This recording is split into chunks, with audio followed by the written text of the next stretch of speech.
Hi, I'm Josh Rob? from Balanced Body Rehab. And Rob and I today are going to show you an exercise program geared towards correcting swayback posture. Swayback posture is just whenever somebody stands with their hips swayed forward, and so their front, we call them banana stance. This stance of their front looks like the shape of a banana. Those people typically can't turn on their posterior chain, meaning their glutes and their back muscles very well and their shoulder blade muscles well. So this program is geared towards that. All right, so get ready. Here we go. All right, Rob's going to demonstrate all these for us, and he's going to be burning by the time we're through. So Rob, what we're going to do is feet spread apart a little farther than shoulder width, and you're going to hinge at your hips, elbows by your sides, and just hinge forward for us. Good. Notice what Rob's doing here. He's hinging at his hips, keeping his back straight, trying to recruit his glutes and hamstrings towards the end of that. When he goes down, you should want to feel a stretch through the hamstrings whenever you go to end range. A lot of people, when they do this incorrectly, they start rounding their back a little bit instead of hinging at the hips. So use a mirror, try to see that you got your back flat. Rob did 10 repetitions, and now he's reaching out his arms straight ahead like this. I'm going to ask Rob to repeatedly raise his arms 10 times there, pinching his shoulder blades down and in. Try to feel that between your shoulder blades, pinching them down and in. If you feel any restriction in your shoulder, go ahead and widen out to a wider Y formation, but otherwise try to keep them straight ahead into an I formation, because that really will challenge the rib cage and open up your chest. Good job, Rob. So now let's go have you reach down all the way to the floor. Put your fingertips on the floor, and we're going to do a rotation here. Keep your left hand on the floor and then raise your right arm up to get a rotation through the rib cage there. So really have your head follow your hand like Rob's demonstrating here to really open up your chest, pinching the shoulder blade down and in on the right side here. Rob's going to do 10 of those. He's feeling that pull through the hamstrings and through the glutes at the same time to help him stabilize, really turns on the posterior chain, helps increase flexibility through the rib cage, which is definitely needed when in the swayback posture. All right, Rob, when you finish up with that, then you go ahead and switch to the other side. See how he's following his hand with his head and getting that rotation through the whole trunk, kind of creating space between the two hands as he comes up, getting that rotation through the whole thorax there.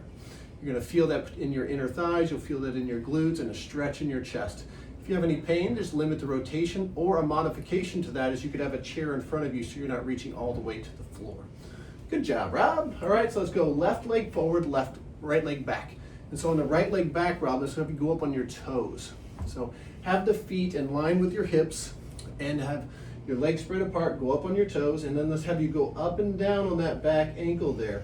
Go ahead and put your right arm over your head, Rob, and lean to the left a little bit to get a stretch along the fascia and muscles on that hip flexor, all the way down into that calf on the right side. So as his heel goes down, and again, we're doing 10 reps of everything. When the heel goes down, we're getting a stretch along the fascia. He's pumping up and down, holding himself in his left glute here, going straight up and down. The knee is not going straight ahead. Good job, Rob. All right, so now have hands by your sides, and let's go ahead and hinge forward here. Okay, we call this the woodpecker. Hinging forward again at the hips. Don't let the back bend. Hinge at the hips, holding yourself through that glute and hamstring, not allowing the back to bend. Feeling your load all through there. Try to keep your foot flat on the ground. We call it tripod foot, equal pressure on the inside and outside of the foot as you hinge forward there. After that, you reach your arms straight out. Okay, and we're going to do another series of raising your arms up here, pinching the shoulder blades down and in, holding again through this area. Rob's got to be burning here, holding this area, pinching shoulder blades down and in. Rob just didn't go on a vacation. He's just red in the face from working hard here.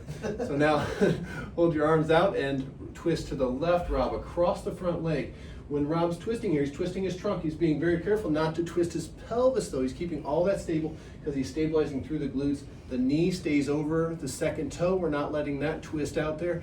Doing a series of rotation 10 times across that. Excellent job, Rob. Come on up and switch legs. We're going to do the same thing on the opposite side.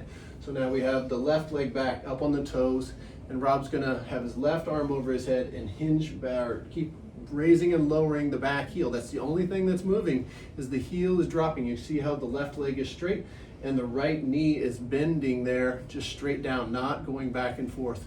So the heel is raising and lowering. He's holding himself through the right glute, doing 10 repetitions, opening up that left side. Okay, now he's doing the woodpecker. He's hinging at the hip, bending forward, keeping the back straight, hinging at the glute, so he's going to be feeling that all through the right hip, right glute. There, stabilizing through there, feeling it through the back. He's going to be burning through that as well. After he's through with that, 10 repetitions. Then he's going to go ahead and reach forward. Again, and we're going to reach for the sky with those hands, raising up as high as you can, keeping the arms close if you can, but if you have any impingement in the shoulders, raise them out a little bit, pinching shoulder blades down and in to get those middle and lower trapezius firing there. He's holding through his right glute. At home, if you're burning here and you need a break, then just step out of it and come back into the video. And now Rob's going to finish with rotations. He's coming across his right glute there, or coming across his right leg to fire his right glute. He's keeping his pelvis as stable as possible. Keep your pelvis stable there, Rob, and just twist the trunk. So you want the trunk to twist, pelvis to stay stable. So come across there and fire that right glute up. Where do you feel this, Rob? Everywhere. No, all back here and then through the rib cage. Yeah, fantastic, fantastic. All right, that's your workout. Hope it helps. Thanks.